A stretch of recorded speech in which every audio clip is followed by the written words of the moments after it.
Ya, bismillahirrahmanirrahim. Anak-anakku sekalian, alhamdulillah kita ketemu lagi ya hari ini dalam pelajaran sejarah kebudayaan Islam. Dan kita akan bahas pada hari ini menindaklanjuti pertemuan kita yang ketiga, yaitu proses terpilihnya Utsman bin Affan. Kalau kemarin kita membahas tentang proses terpilihnya Umar bin Khattab. Bagus, pintar. Nah, anakku, bagaimana proses terpilihnya Khalifah Utsman bin Affan itu? Yang pertama kita ketahui dulu bagaimana biografi Utsman bin Affan. Di mana Utsman bin Affan ini 6 tahun lebih muda dari Nabi. Jadi 6 tahun lebih muda ya cukup, tapi sejaman, masih sejaman. Kabilah ini kabilahnya dari Bani Umayyah gitu. Catatannya kalau Rasulullah dari Bani Hashim. Jadi kalau Khalifah Utsman bin Affan itu dari Bani Umayyah. Jadi Umayyah, Hashim. Nah tentu nanti outputnya nanti akan ada kalau Nabi Rasulullah SAW melahirkan Bani Abbasiyah, kalau nanti Bani Umayyah melahirkan Bani Umayyah. Maka Utsman bin Affan itu dari Bani Umayyah. Gitu, merupakan kabilah Quraisy yang dihormati. Kita tahu karena kekayaan tersebut mereka peroleh dari usaha perdagangan tentu anak-anak sekalian. Keluarga Utsman juga kaya raya. Jadi Utsman bukan orang yang biasa-biasa, tapi Utsman adalah orang yang kaya raya begitu. Nah, pada usia remaja anak-anak sekalian sudah mulai menjalankan usaha dagangnya ke berbagai negeri. Abu Bakar salah satu sahabat Nabi dan sebagai teman dagang, lewat Abu Bakar inilah Utsman masuk Islam. Akhirnya Utsman menerima ajakan Rasulullah SAW memeluk Islam tanpa ragu. Nah, tidak berapa lama Utsman menikah dengan Ruqayyah, putri Rasulullah. Keimanannya tak pernah goyah, bahkan ketika ia disiksa oleh salah seorang pamannya dari Bani Umayyah untuk meninggalkan Islam dan kembali ke pangkuan agama nenek moyang, selain sifatnya lemah, lembut, dan tutur katanya halus, Utsman juga seorang laki-laki yang pemalu begitu. Tapi tidak malu-maluin. Kalau kita kan kadang-kadang memalukan begitu, malu-maluin. Pemalu itu bukti akhlak yang baik begitu. Nah, suatu ketika Rasulullah SAW bersabda, "Hai umatku, yang paling malu adalah Utsman bin Affan," kata Rasul. Karena kelembutannya banyak orang mencintai Utsman. Karena pemalu, Utsman disegani dan dihormati banyak orang. Gitu. Gambaran terkenal mengenai Utsman adalah kedermawanannya. Jadi Utsman adalah seorang yang dermawan, sehingga orang akan mengatakan boros. Yang jelas dia selalu siap mendermakannya, hartanya yang melimpah sama sekali tidak menjadikan Utsman kikir. Jadi kalau orang terkadang orang kaya itu dia agak sedikit sulit untuk mengeluarkan hartanya. Sama seperti ilmu. Orang cerdas, maka dia akan memberikan ilmunya. Maka kalian nanti menjadi manusia cerdas dan sumbangkanlah ilmu itu dengan niat ibadah begitu.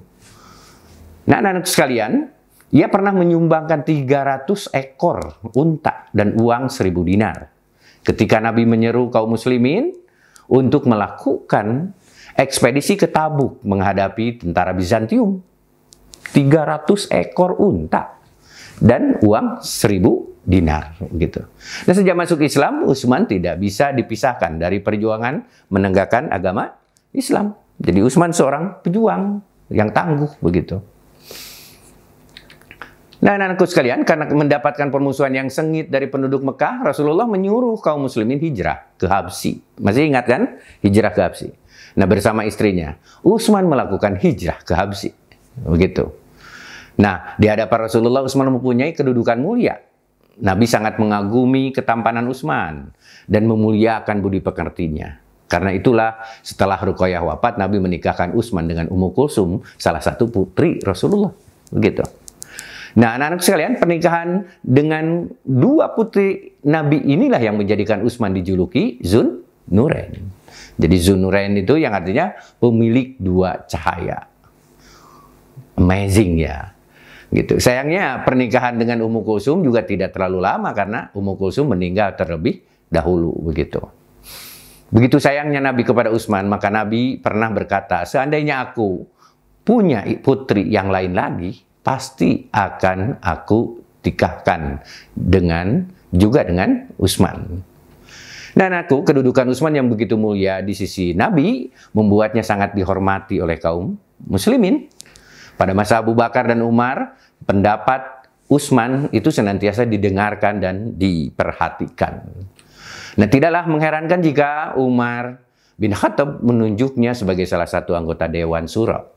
Jadi lewat Dewan Syuro itu pula Utsman diangkat sebagai khalifah ketiga, begitu, Dewan Syuro. Jadi yang memilih Utsman, menetapkan Utsman sebagai pengganti Umar bin Khattab itu adalah melalui Dewan Syuro. Sekarang kita bahas proses pengangkatan dan gaya kepemimpinan Utsman bin Affan, anak-anak sekalian. Pada hari Rabu waktu subuh 4 Zulhijjah 23 Hijrah, Khalifah Umar yang hendak mengimami salat di masjid mengalami nasib naas, begitu. Masya Allah, ditikam oleh seorang budak dari Persia milik Mughirah bin Syu'bah yang bernama Abu Lu'lu'ah Fairuz. Jadi nama itu sangat kuat kita kenang dalam sejarah. Lu'lu'ah Fairuz. Dia adalah yang menikam Umar bin Khattab. Setelah penikaman itu, Umar masih bertahan selama beberapa hari. Jadi tidak langsung wafat, begitu. Dan anakku, dalam keadaan sakit, ia membentuk sebuah dewan yang beranggotakan 6 orang. Yaitu antara lain Abdurrahman bin Auf, Zubair bin Awam, siapa lagi? Iya, Sa'ad bin Abi Waqqas. Siapa lagi? Oke, Tolhah bin Ubaidillah. Bahkan Ali bin Abi Thalib dan Utsman bin Affan. Jadi tim Dewan inilah yang dikenal dengan sebutan Dewan Syuro. Jadi ke-6 anggota Dewan Syuro ini adalah para sahabat Nabi paling terkemuka yang masih hidup hingga saat itu. Jadi mereka semua harus bersidang untuk menentukan siapa di antara mereka yang menggantikan kedudukan Umar sebagai khalifah. Nah, anakku, sepeninggal Umar bin Khattab, Dewan Syuro mulai bersidang untuk menentukan pengganti Umar itu. Abdurrahman bin Auf ditunjuk sebagai ketua sidang. Jadi persidangan pemilihan Fasawirhum bil Amri itu sudah dilakukan sejak zaman Rasulullah sampai para sahabat. Dan bahkan sekarang itu harus dilakukan. Nah, sidang berjalan alot, anak-anak sekalian. Sehingga selama 3 hari lamanya.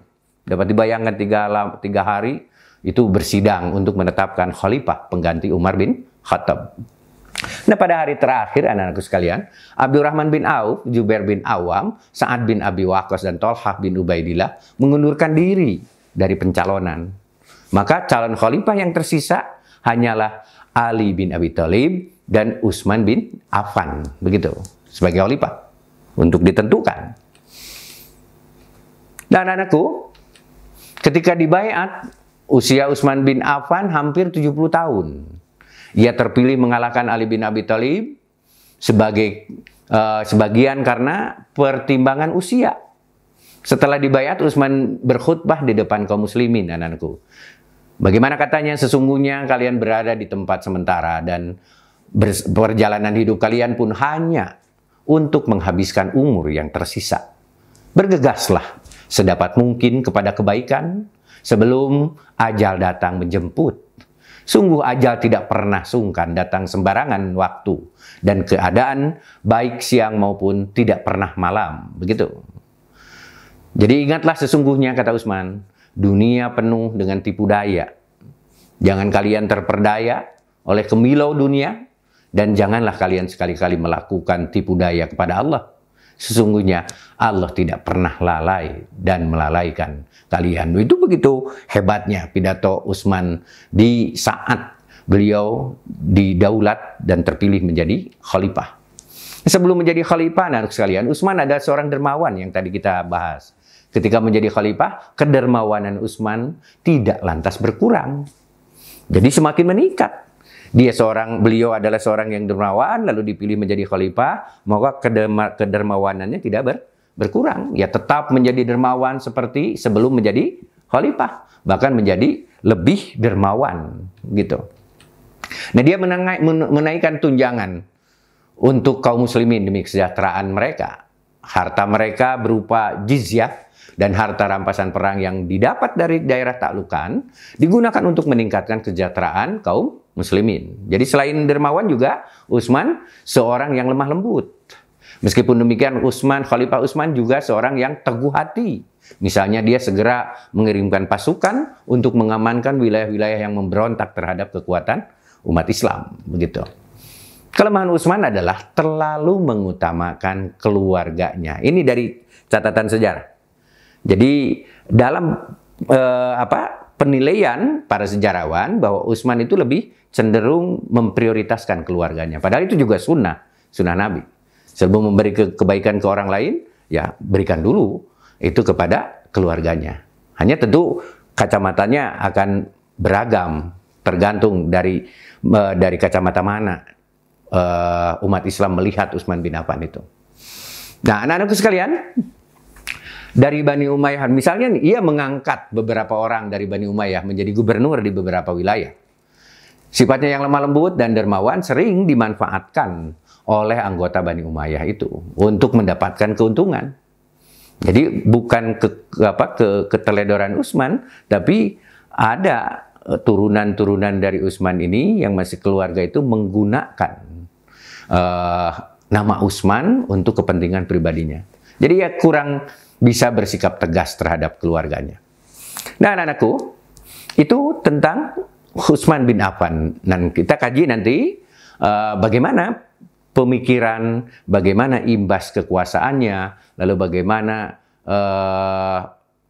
produk kebijakan dari pemerintahannya, itu nanti setelah kita selesai membahas, setelah Utsman, itu membahas Ali bin Abi Thalib. Mungkin itu anak-anak sekalian, pertemuan hari ini. Mudah-mudahan kalian tetap sehat. Ustaz senantiasa berdoa. Keep fighting, begitu. Jadilah, jadi petarung lah.